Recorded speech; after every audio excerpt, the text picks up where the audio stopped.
1 Roi, chapitre 17. Élie, le Tishbite, l'un des habitants de Galaad, dit à Akab: L'Éternel est vivant, le Dieu d'Israël, dont je suis le serviteur.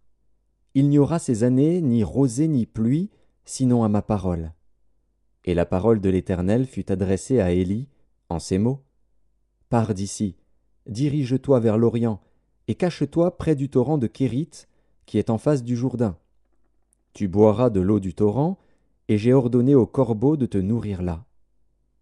Il partit et fit selon la parole de l'Éternel, et il alla s'établir près du torrent de Kérith, qui est en face du Jourdain.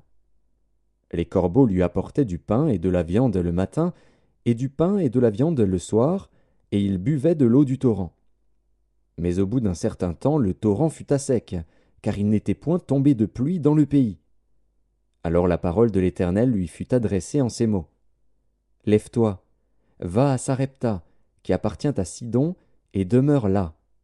Voici, j'y ai ordonné à une femme veuve de te nourrir. Il se leva, et il alla à Sarepta.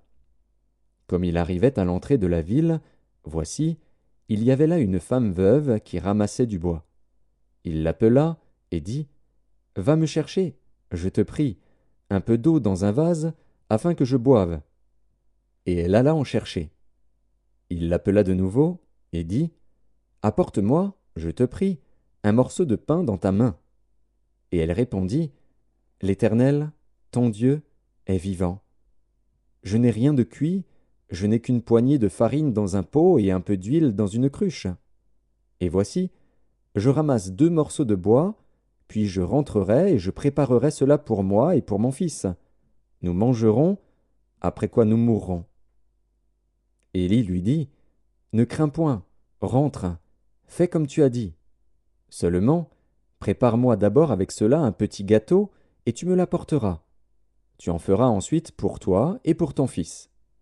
Car ainsi parle l'Éternel, le Dieu d'Israël: La farine qui est dans le pot ne manquera point, et l'huile qui est dans la cruche ne diminuera point, jusqu'au jour où l'Éternel fera tomber de la pluie sur la face du sol. Elle alla, et elle fit selon la parole d'Élie. Et pendant longtemps elle eut de quoi manger, elle et sa famille, aussi bien qu'Élie. La farine qui était dans le pot ne manqua point, et l'huile qui était dans la cruche ne diminua point, selon la parole que l'Éternel avait prononcée par Élie. Après ces choses, le fils de la femme, maîtresse de la maison, devint malade, et sa maladie fut si violente qu'il ne resta plus en lui de respiration. Cette femme dit alors à Élie: Qu'y a-t-il entre moi et toi, homme de Dieu? Es-tu venu chez moi pour rappeler le souvenir de mon iniquité et pour faire mourir mon fils? Il lui répondit: Donne-moi ton fils. Et il le prit du sein de la femme, le monta dans la chambre haute où il demeurait, et le coucha sur son lit. Puis il invoqua l'Éternel, et dit: Éternel, mon Dieu, est-ce que tu affligerais, au point de faire mourir son fils, même cette veuve chez qui j'ai été reçu comme un hôte? Et il s'étendit 3 fois sur l'enfant, invoqua l'Éternel, et dit: Éternel, mon Dieu, je t'en prie, que l'âme de cet enfant revienne au-dedans de lui. L'Éternel écouta la voix d'Élie, et l'âme de l'enfant revint au-dedans de lui, et il fut rendu à la vie.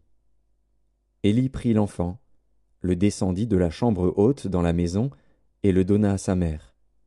Et Élie dit: Vois, ton fils est vivant.